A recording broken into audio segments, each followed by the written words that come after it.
I think of loss and damage in relation to climate change, I first think about my community, and I think of the sea ice, which is such an important part of our lives. Our Pacifica people, we are very connected to our oceans and our land, but not just physically.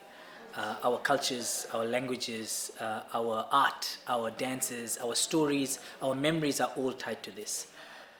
So when climate impacts or climate change impacts this connection to our vanua, which is our land, or the whenua, our moana, or the wasa wasa, which is our ocean, and we lose that other deep elements of culture, deep elements of our memories, of our stories, and these things then cannot be got back for our communities, etc.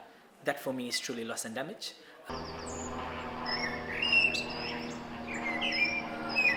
So we see that wealthier countries who have greater means to adapt and to defend themselves against loss and damage events by building infrastructure, for instance, higher seawalls and so on, which protects their populations, whereas low-income countries simply don't have those means and have been deprived of those means through historical violence and systems of oppression that have essentially left entire communities out to fend for themselves.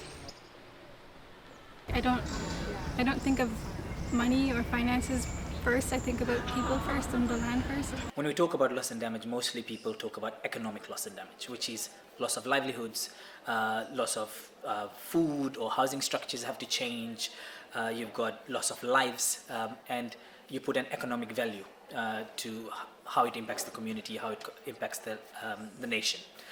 But then there's something called non-economic loss and damage, and this is something you really can't quantify because of how deeply impactful it is for the people.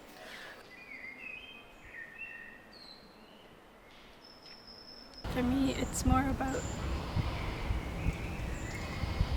the things that are being taken away from us because we have such a small ecological footprint, as we always have, and now because of corporations and governments, we don't have that security that we used to have.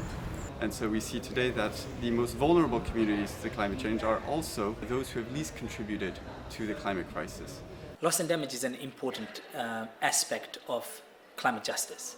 We're trying to clean up the mess that we didn't cause. It's about culture, it's about life, it's about traditions, it's about practices, and it's about restoring and finding new ways to live with the current climate. To ensure that our communities, and especially most climate vulnerable communities across the world, attains this climate justice, there needs to be more focus on where loss and damage is in terms of this new goal that's coming out, which is the new collective quantified goal. That goal needs to have a specific distinct component on loss and damage and a specific mention of the historical responsibilities of developed countries and also fossil fuel industries.